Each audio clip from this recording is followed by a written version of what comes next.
કરી દીધું. નમસ્તે, મારું નામ પ્રાર્થનાબેન બારો અને અહીંયા આપણે રાજપુર ગામમાં સીવણ ચાલુ કર્યું છે. સીવણમાં કેવું આપણને બધાની ઘેરોની વાત આપણે સીવણ શીખવાડીએ છીએ અને અમારા આ બહેનોને 2 દિવસ થયા છે ગામમાં, બરાબર. આ બહેનો અમારા 2 દિવસથી કટિંગ બ્લાઉઝના ડ્રેસનું કરે છે. નાનું ડ્રેસ છે બધું અહીંયા હું બતાવું ને. આ ડ્રેસનું કટિંગ છે ને, મારો ફોટો ના બધાનો ફોટો આવો જોઈએ. આ ડ્રેસનું કટિંગ આ પેપરનું પહેલાં આપણે કરાવ્યું, ત્યાં પણ આપણે ચાલુ કરી દીધું છે.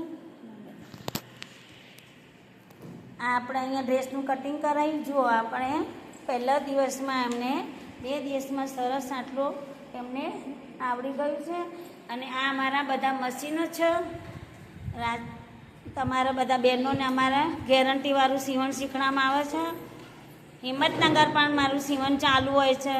હિંમતપુરમાં ગાંભોઈવાળું હિંમતપુરમાં પણ મારું સીવણ ચાલુ.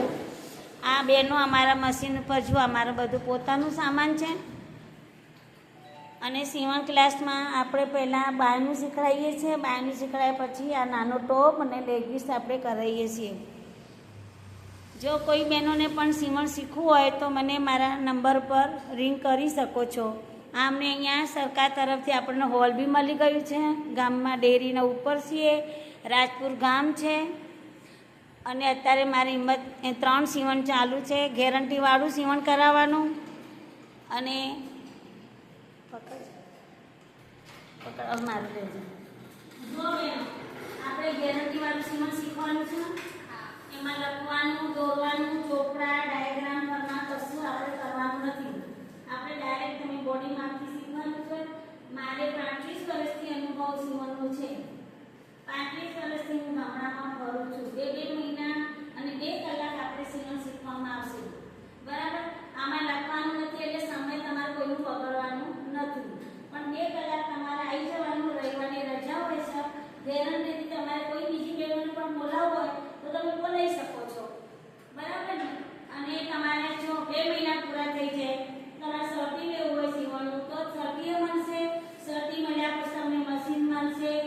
જો કેન્દ્રનું મળશે ને આપણને જે સરકાર તરફથી એ પણ મળશે, બરાબર ને. 2 કલાક તમારે રવિવાર રજા હોય એટલે શનિવારમાં આપણે રિપીટ કરાવી દેવાનું. 2 કટિંગ કરાવવાના અને રવિવારની તમને રજા મળશે, બરાબર. આ સીવણ ક્લાસમાં તમને કમ્પ્લીટ જો બીજી બહેનો ગામોને આપણે કહી દેવાનું કે તમારા પૈસા છે પણ તમને ગેરંટીથી સીવણ આવી જશે.